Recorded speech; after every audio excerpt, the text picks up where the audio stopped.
And welcome back, everyone. Welcome back to the first round of the SC4ALL Swiss Stage, or SC4 Day 1 Swiss Stage. We're still in the first round. It is still yet to conclude, but we do have our next series. We have a fresh best of one. Sorry, fresh best of three, is what I meant to say. And here we go, spawning in the top left-hand corner of... Never mind, Pappy, never mind. But we're about to get into Groovy versus his opponent versus Dr. Shocker, aka, let me just quickly double check on the bracket, Woosixion. Oh. Woosixion? Woo. I call him Woo. Woo. Woosixion. Beautiful. It looks like they accidentally did pick the wrong race at the start of the game, but here we go. We're loading into game one. Going to be on Fear and Faith. Bearing in mind something that we didn't really get to discuss in the first series, in the first round. Something that we didn't get to discuss is that we are using a custom map pool. We have some ladder maps, that is true, but we also have some TLMC maps as well, as we are jumping on in, and hopefully everything's okay. Once again, as you mentioned before, technical issues at the beginning of the tournament makes plenty of sense, just because players are just for the first time competing and playing on these setups. So there could be some setting issues, some hotkey issues as well.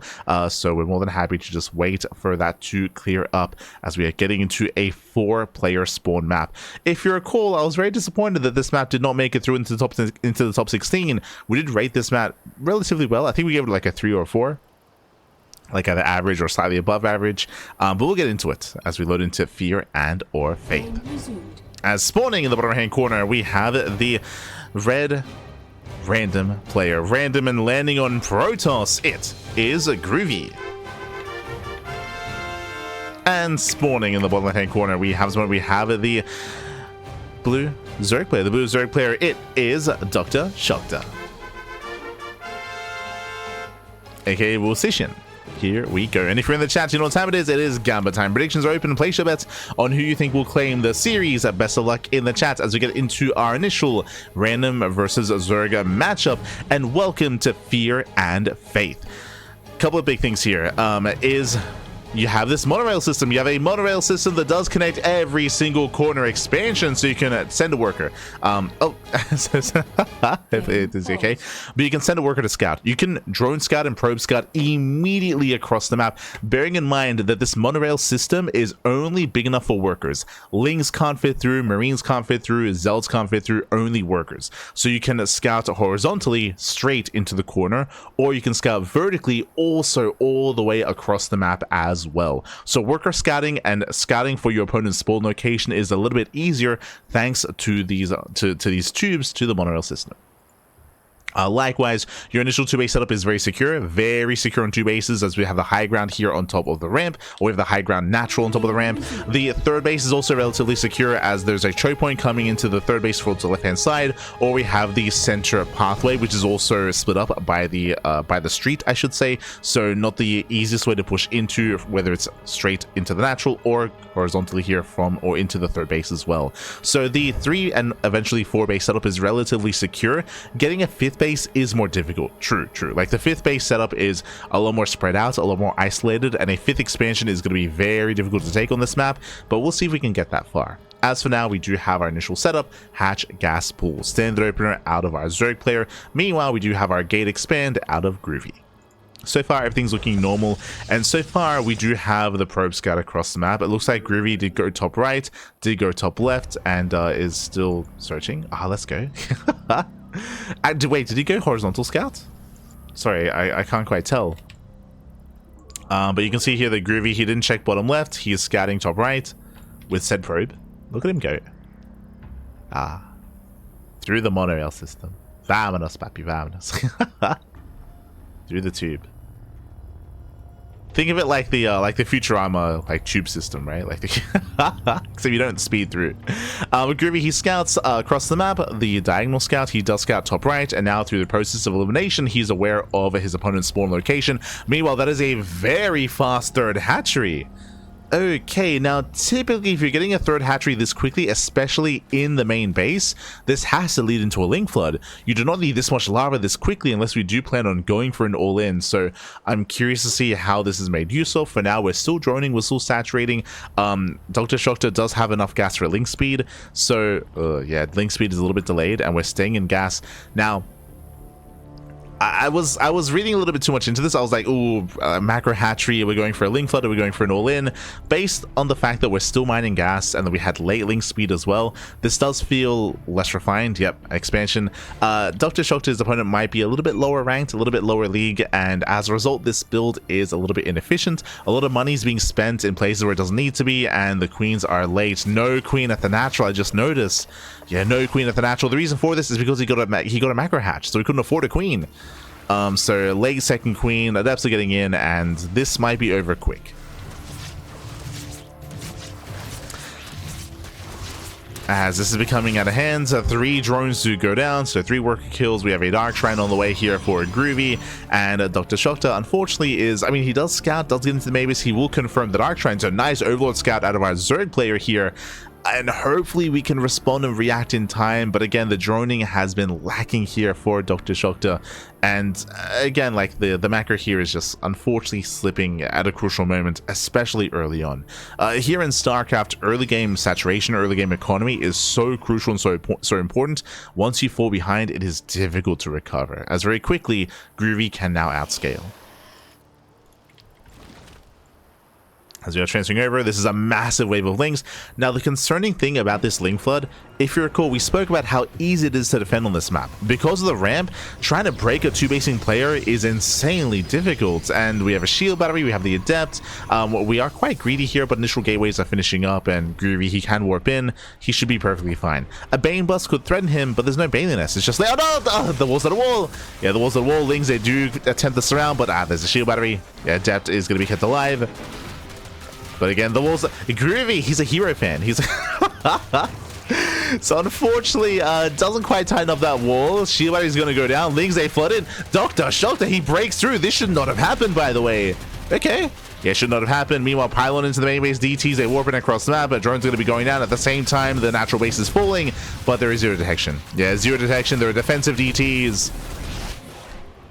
So Groovy's ending the game with the Dark Templar. At the same time, shout out to Dr. Shokta because, again, this should not have dealt anywhere near as much damage. GG gets called. And with that, Groovy takes game number 1.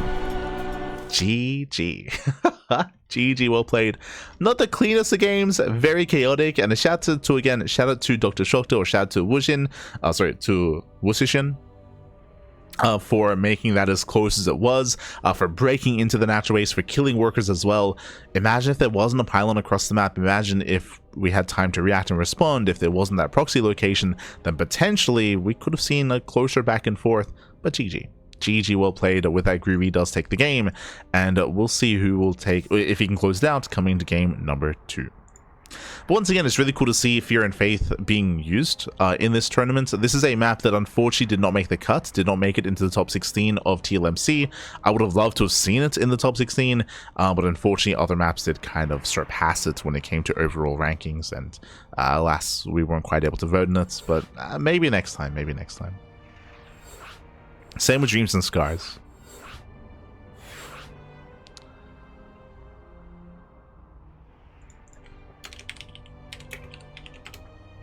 But here we go, we're getting into game number 2.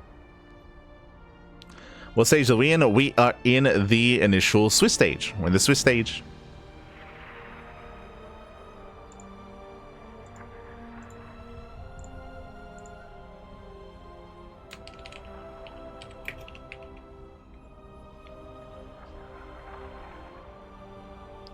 We're in the Swiss stage, and we're in the first round of the Swiss stage as well. So there's still a lot to come. There's still a lot on the horizon.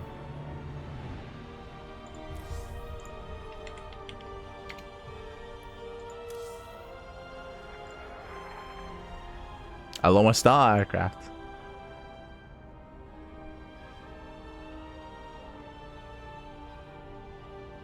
The monorail of death.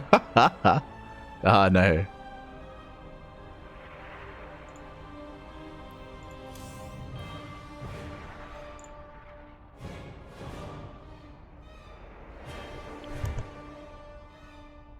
as this is the final series of the first round. So the second round isn't going to be constructed until this series finishes. So it looks like all the other casters are joining us. So it looks like we're going to be joined by Indie, by Koka, Funka, the mainstream as well. They will be joining us.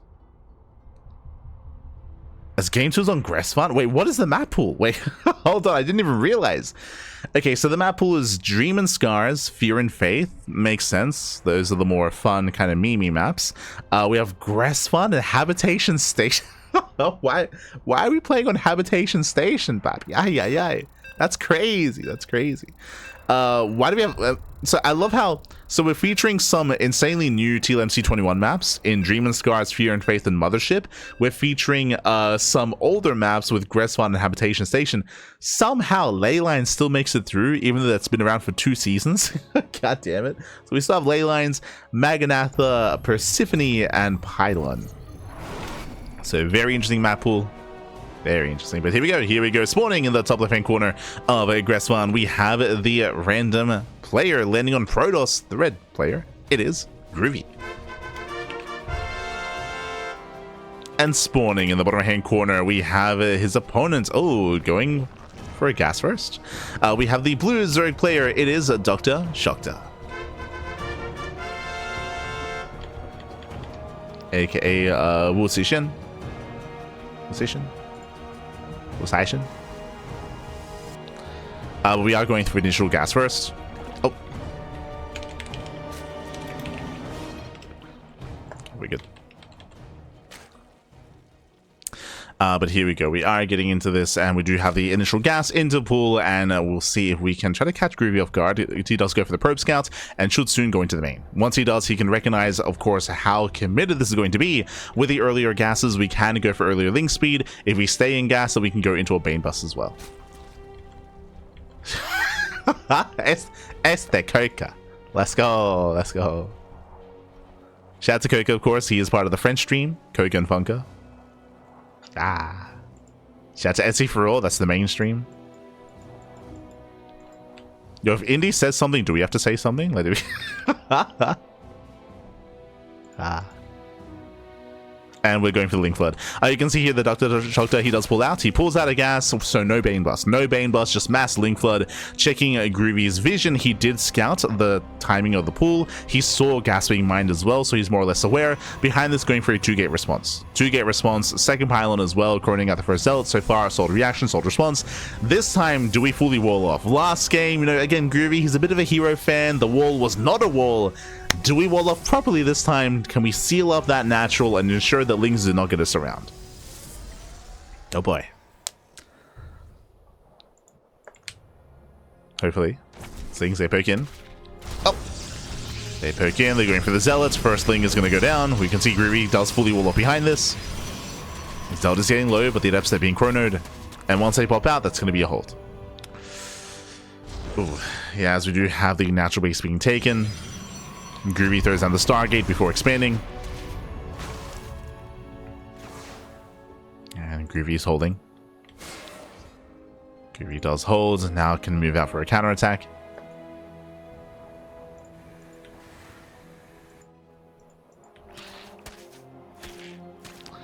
And Dr. Shokta is in a really brutal position. As you can see here, he's on 13 drones. He's on 13 workers. He doesn't really have much of an economy. He's also supply blocked as well. That's really slowing him down. He has to make a choice here. Does he just double down and mass Ling, or does he try to macro from here? Oof, he's making a brutal choice. He's droning. He's droning up. It's a very difficult position to drone up from. He is far behind. Yes, he does have a faster natural base, true, but his worker count is still in the gutter here. Groovy likewise. Oh, also brutal supply block. Everyone's getting supply blocked. So Dr. Shokta got supply blocked. Likewise, Groovy also getting supply blocked as well. There is no Oracle on the way. Adepts, they do get into the mineral line, and drones are going down. Lings are out of position. Drones are falling. So far, there's going to be 4 drone kills. Gets 4 workers. One of that does shade away. We'll eventually get the Oracle. We'll get there. We'll get there. It's fine. I mean, even without the initial Oracle here, like Groovy, he's still in a better position. He's getting his natural, has a superior economy. Twilight Council follow-up. Working towards eventually Blink or even I mean, the world is oyster. He can go for whatever he wants to. Can double down with Glaive Adepts. Can commit into early charge, into an early push. In Groovy, he has options. He has options from here.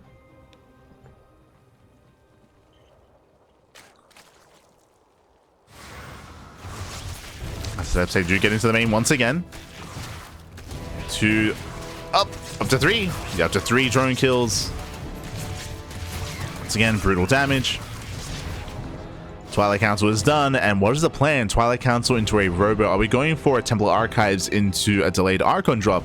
The answer is yes. Okay, so Templar Archives into delayed Archon drop.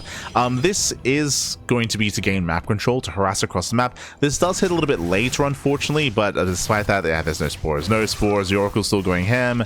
10 drones going to be going down, brutal damage. And even though this is a bit of a shakier variation of the build and it's not as crisp, regardless, like, it's going to hit quite strong. Like, it's going to hit quite well. Our Zerg player is crippled. And we're waiting for the eventual Archon push. Here comes that Prism.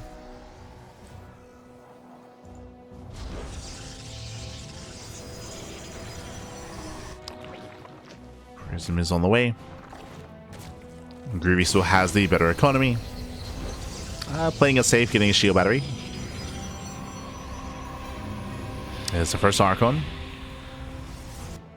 Now you can approach this in a couple of different ways. You can just go for a double Archon drop just to harass, just to deny overlords, kill creep, shut down lings, and push into bases. Or we can double down, warp in zealots to reinforce, and commit into a 2-base all-in. But it has been a very shaky game so far, so Groovy is still reprobing, resaturating. Down goes the first Overlord.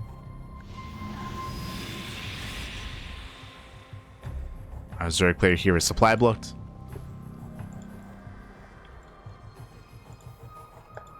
And Groovy does move out. Looks like Groovy is not going for an all-in. We have a Forge on the way, indicative of +1, indicative of a later timing, which means that Groovy is going to expand. Their base is on the way. Going for his expansion.